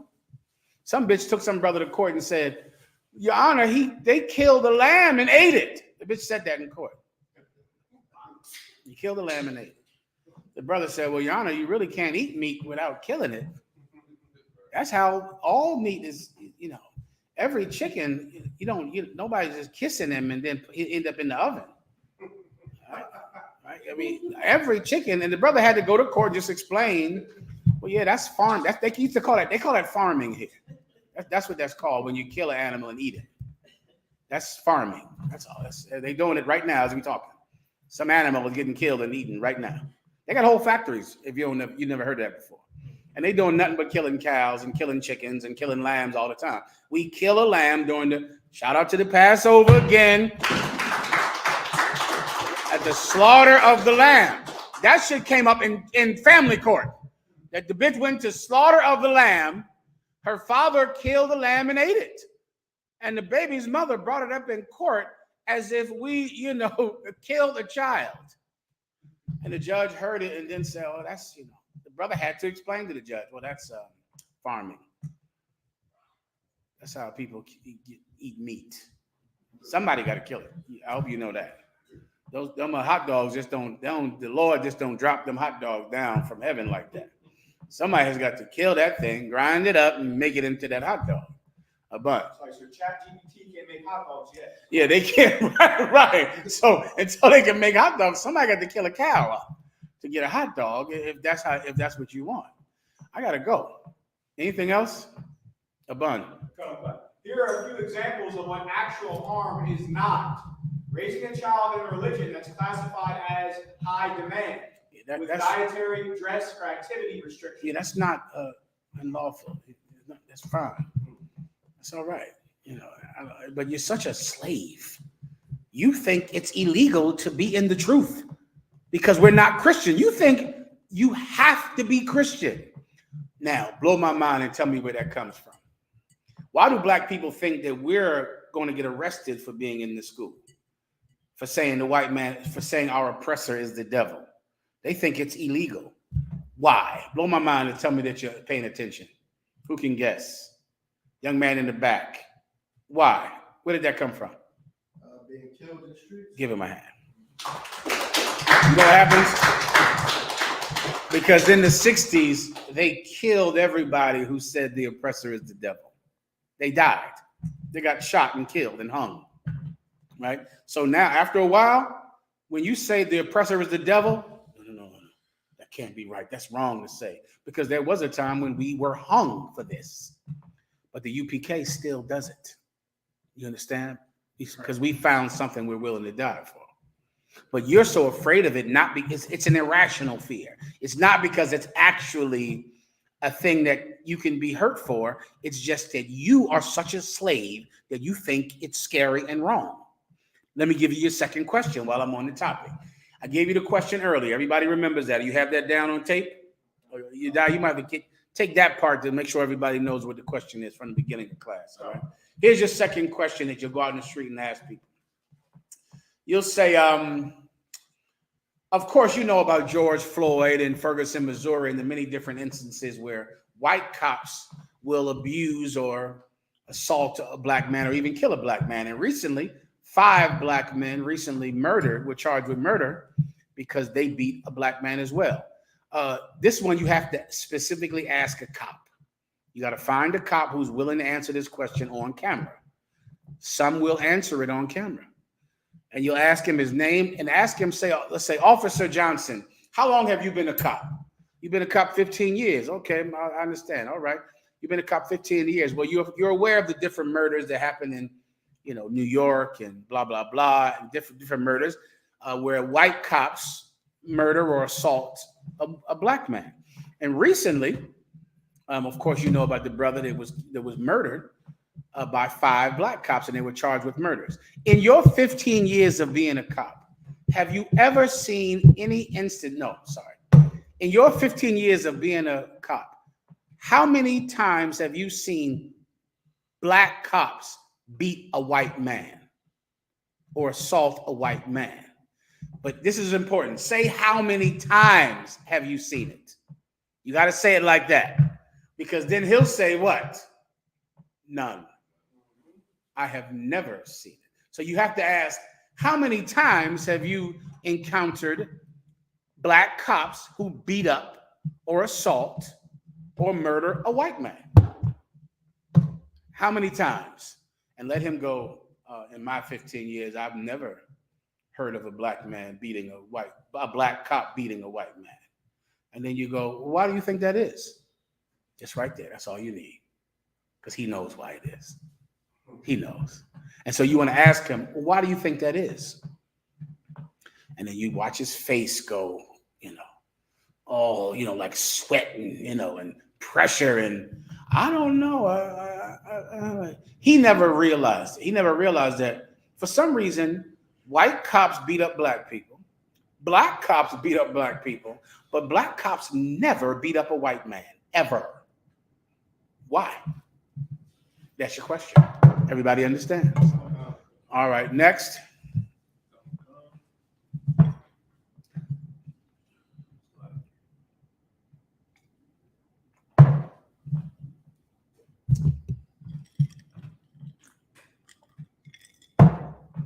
Sister Ann Shalom, who are good people in the eyes of the Most High? People that aren't in the true belief, feeding the homeless, being kind to children and elders, make them good. Being good means you keep the commandments of God, right? There are a lot of people like that. There are a lot of drug dealers that, give out turkeys on Christmas. A lot of, John Wayne Gacy, he was a clown at children's parties. He killed a lot of the kids, though. Give me John Wayne Gacy. He helped a lot of children. Show me in his clown makeup. He helped a lot of kids at a lot of children's parties. John Wayne Gacy. All right. There are a lot of people that the Catholic Church, my God, they go into neighborhoods and they help the poor. They give food to the poor. Now they molest a lot of those kids, though. So you gotta factor that part in. Although they're going to feed you and give you bread and give you a soup kitchen, but the Catholic priest is going to have sex with your son sometimes too. So it's a rough. Look at him; he's helping the children. You see that? That's John Wayne Gacy. I think he ate about 50 children. Yeah, go look him up. Go look up who that is. Get that one real big. That one right in the middle. That nightmare one right there. That one is in my nightmares. It was a time, Lord, I wanted to kill these clowns, brother. I couldn't even stand looking at no goddamn clown because I know what's on his mind, eating my children. No, that's him. He did children's parties and brought so much laughter into the lives of children. Oh, he was a good clown. And those children, he'd take those balloons, he'd make a dog with some of them. He'd make a giraffe. He'd paint a face on those balloons. And he brought laughter and joy to so many children. Now, about 50 of them he ate. So that just, you got to break a few eggs and make an omelet, I guess. You got to, that's how it works sometimes. Go ahead. I got the rap sheet. It said John Wayne Gacy was an American serial killer and sex offender who raped, tortured, and murdered at least 33 young men and boys.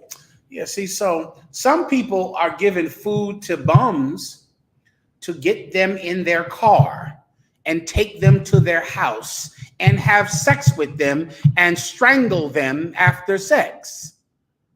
You understand? Here's the problem with the Christian church is this. You're one of the ones they're trying to get in your car. That's why you think they're good. Like you're one of them. You're poor and you need help from everybody because you're such a drug addict and you're such a effing, loser. So your whole life is getting mercy from people. That's you. Oh, you always need a break, don't you? Everybody has to give you a goddamn break. Almost like in your mind, begging for a break is built into your conversation. So when you go to get a job, you show up late and you say, "Come on, man, I was only 15 minutes late. Come on, give me a break here. I don't have it all, but I got most of it." Well, you take that much of it. Well, I'm a little late with this. Your whole life is begging for mercy. So you believe that when someone gives you mercy, they must be a person of God because I needed $20 and they gave it to me. I was late with my rent and they gave me another week to pay it. I needed some food and they gave it to me. I needed a couch to sleep on. That's why you love your mommy, don't you? Oh, that woman. She's the greatest mommy in the world. Why? Because she always lets you live with her. Always. She's wonderful. She is the greatest thing alive because she never tries to get you to straighten up, to do what's right, to stop getting high. All she does is give you food and a couch to sleep on. She's wonderful. Your life is about begging. And Christians will always give money to a beggar. Always. The nuns in the Catholic Church. Now, they're also going to put their penis in your butt, though. So, it's up to you. Me, myself, I'll pick up myself on my own and straighten myself out and get off of drugs and get myself together. Rather than taking food and bread here and then where the sun don't shine, I'm getting the priest back there. I'd rather not go through that. So I'll have to clean myself up and take care of myself. All right, Christians, the good you do, right? If you give money to a bum and give money to poor people, that doesn't negate the wickedness that you do. That is not true.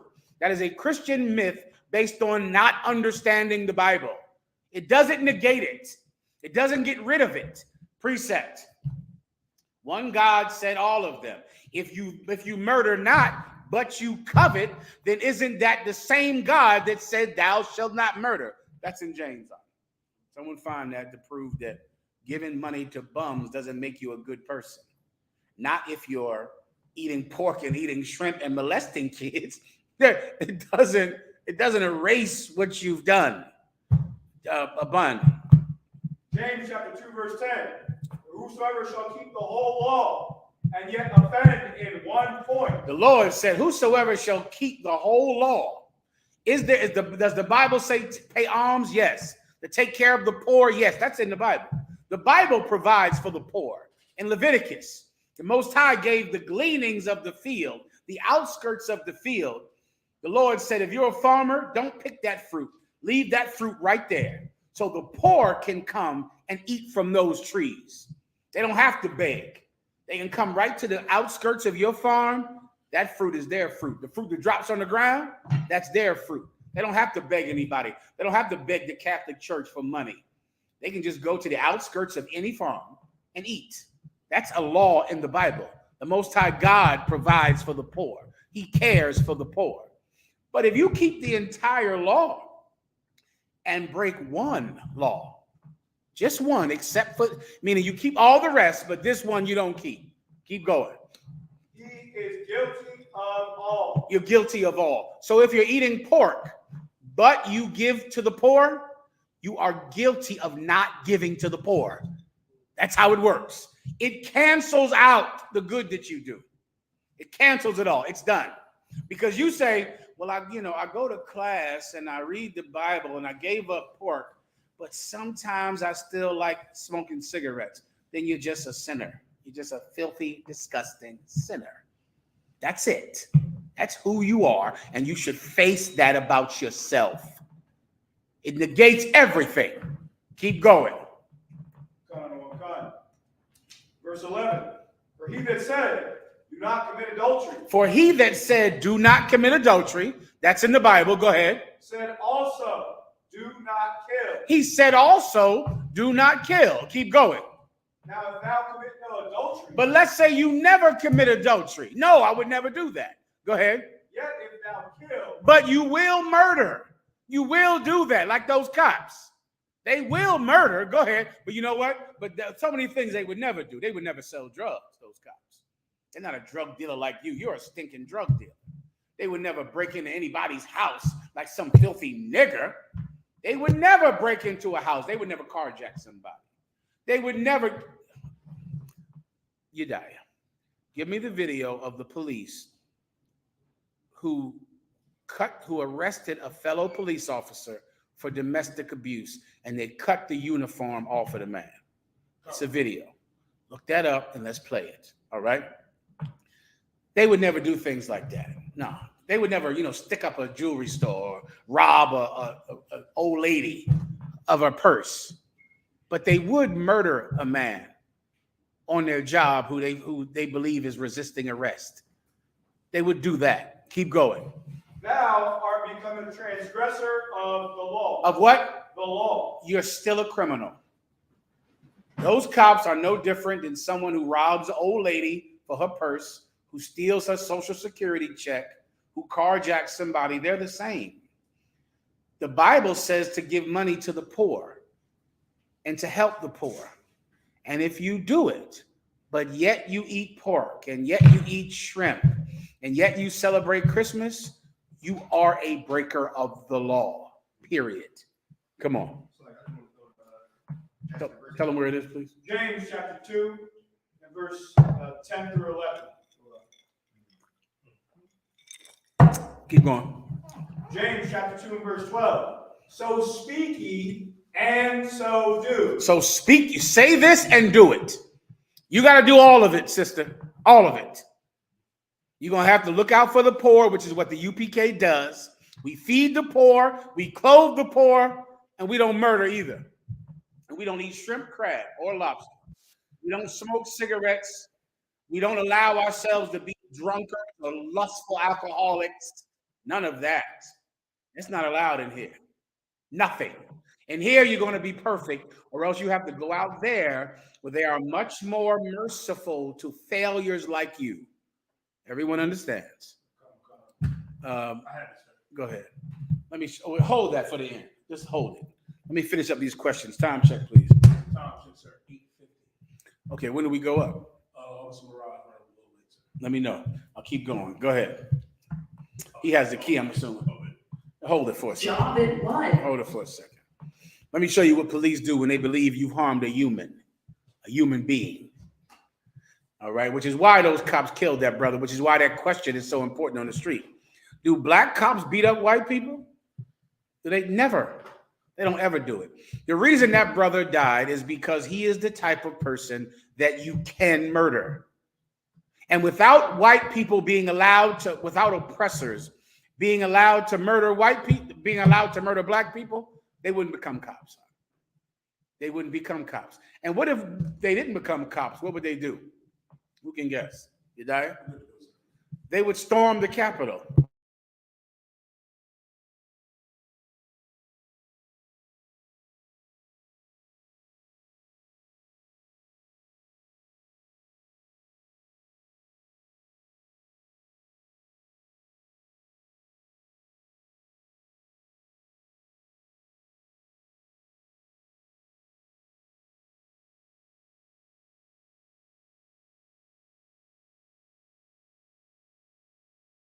Black people.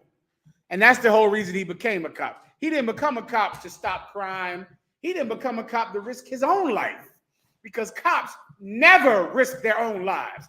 Ask those children in Uvalde, Texas. They never risk their lives. They never go into danger, ever. They don't do that. Not as cops. No, they're not doing that. They became cops because they believe that this is where fake tough guys go to pretend they're Navy SEALs and have a ton of, delusions about, being an assassin, or those video games y'all brothers play. Those cops think that that's who they are. They think they're all Navy SEALs. They think they're all Mission Impossible, Navy SEALs, Top Gun, and they become cops because that's where they can kill black people for fun and feel tough. And it would never happen if they didn't have black people to kill. They wouldn't even sign up. They wouldn't even become cops. Everyone understands. One or two more questions and I'm done. Let's go. Abban, whenever you're ready. Go.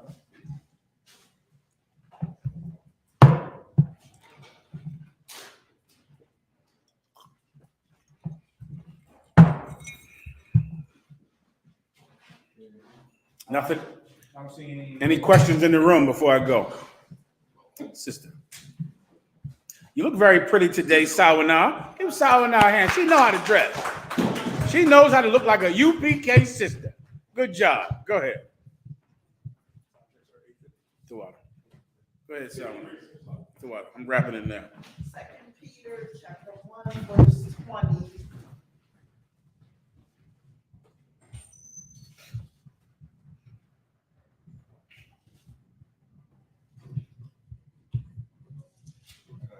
You got it? Go ahead, read it. 2 Peter chapter 1, verse 20. Knowing this first, that no prophecy of the scripture is of any private interpretation. That's the one you want me to break down, Sawana? Meaning the Bible is not written just for you, which is what Christians think. Christians think that the Bible can mean something to them. They'll even say it. Well, to me, this is what that means to me. To me, that's what I think. They think it's about you. And so I can have what I think about the Bible. You can have what you think. He can have what he thinks. And we all can just keep getting high. We all can do whatever we want to do because the Bible is what it means to me privately. You understand? No scripture is of any private interpretation. It means one thing for everybody. It doesn't mean something for you and then something different for me. You understand? Keep going. Verse 21. For the prophecy came not in old time by the will of man. Because man didn't write it, which is what, like the American, I'll give you a difference. The American Constitution, right? The Constitution in America was written by men. And so every few years, they can amend it. They can change it. They can say, well, now we think it means something different than what they thought it meant in 1920. They can say, well, we're going to outlaw alcohol. And we're going to make a new constitutional amendment that outlaws alcohol because we believe it denies women their right to liberty and happiness because they got to get beat by Irish men every night. Those Irish women were getting their heads beat in the 1920s, and they petitioned to get alcohol banned, and it got banned. Well, you could not have a drink of alcohol because of the suffrage movement where women were getting beat to death by those Irishmen. And they added something to the Constitution that said, you know what, we think that life, liberty, and pursuit of happiness means not getting beat by an Irishman. And he's drunk. And they outlawed alcohol with the 19th Amendment, I believe. Then like 10 years later, they changed it. They said, you know what, you can have alcohol. And then gave another amendment so you can have alcohol. The Constitution is made by men, so you can be 3/5 of a man when you're black in 1776, and then they can read something and say, well, 100 years later, we think this means something else. Now we're going to end slavery and we're going to give everybody the right to vote. They can do it with the Constitution because it's nothing but a document written by men, and men change their mind. So once a man changes his mind, he can change the United States Constitution. God's word is not the same. It doesn't change. It's not written by man. I'm sorry. With the precepts that Yahweh is the same yesterday. Shalom and give her a hand. Yes, it is. Right. We all follow this same Constitution that said you and I were not human 300, 200 years ago. Then it says we are human, right? And it changes. And what will it say in 50 years? It'll say something else. When people change their minds, it'll just change. Lawmakers will amend it and change it. The Bible is not like the Constitution. The Bible is permanent because God is the same yesterday, today, and forever. Keep going. But holy men of God spake as they were moved by the Holy Spirit. These words were written by holy men of God. They spoke as God moved them to speak, and their young men wrote down their words. And that's how we have the Bible. And it doesn't just mean something to you and then mean something different to him. It means the same thing to everybody. Everyone understands. Last question, if you have one. Did you want the video after that as well? After the last question, unless there's no last question.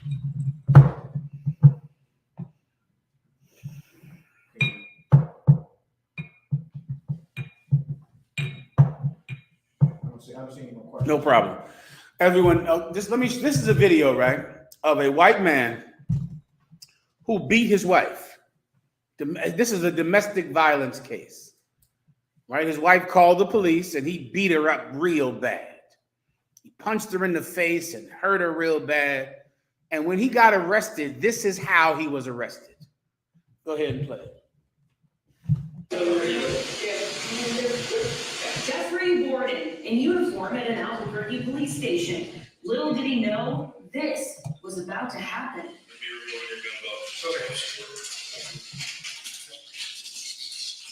Arrested while on the job. A man whose job it was to protect and to serve. Now disgraced. Warren was arrested by Rio Rancho police after a domestic violence incident with a woman who lives with him at his Rio Rancho home. The criminal complaint says doorbell camera video captures a violent struggle between the woman and Warren in February. Her mother brought her to the hospital. The complaint says doctors found a brain bleed, gashes and bruises on her face, and red markings across the front of her neck, consistent with markings caused by strangulation. Now Jeffrey's uniform, his APD badge, cut off, ripped away from his body while locked in cuffs. I do want to give you the opportunity to talk to us and tell us your side of the story. Do you want to take that opportunity?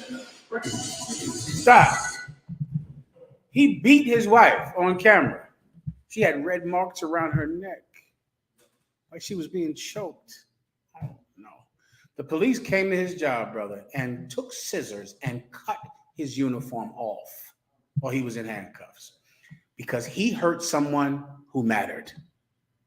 She didn't die. She got choked and got beat. If the police don't want you to commit a crime, they'll show you that out. They'll show you. You understand? The reason that that brother got killed is because he was the race that is offered to the police to be killed. And that's why they become cops, to kill him, especially black people who become cops, especially them, because they hate themselves, because they love oppression. If the police didn't want you to kill black men, then they would wait till you got to work. They would come with scissors and they would cut your uniform off and take wire clippers and cut your badge in half and handcuff you at the job. They don't do that. They defend and help cops who kill black men. But that's what happens when you actually matter. With that, pass the class over to Police Officer Daniela.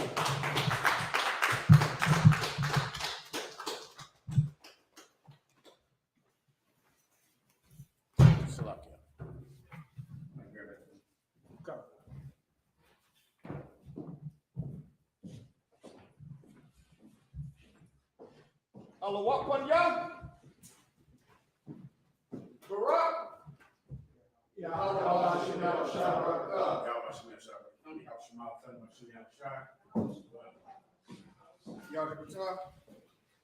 ISUPK security announcement. We had an ISUPK served out of West, 125th Street, Harlem, New York, under command of General Gahana. Rule for new brother and sister: when a new brother and sister comes into the school, they are off limits. They are to be saluted only. They are here to share themselves with the world. If they need transportation, the teacher will arrange it after 6 months. If a brother or sister has an interest in a particular person, he or she must get permission from the brothers. He or she must get permission from the head to speak to a brother or sister. There's another 6 months in which the brother and sister will court each other. After this 6 month period, the brother and sister will get permission from the head to marry. Taj, which is a commandment. Numbers chapter 18, verse 21. Malachi chapter 3, verse 8 through 10. Means 10th in Hebrew. My Asherah, 10% of every penny of any increase the Lord give you. Give to the teacher, priest fund, free will offering for priests, not mandatory, whatever amount you would like, up to come to holy convocation, which will be Purim, March, that starts March 5th. If any brother wants to be a trooper in the school, start to wear all black boots, shirt, pants, headband, and scarf. And with that, I imagine, which means stand. Men of Israel, we're going to give one courtesy salute. Men of Israel, Madam Shabbat, I imagine, Barak, Yahweh, Shemel, Shabbat, Yajamatah, Sar, we turn to sister, sister I imagine, which means stand. Men of Israel, we're going to get a sister one courtesy salute. Men of Israel, Madam Shabbat, I imagine, Barak,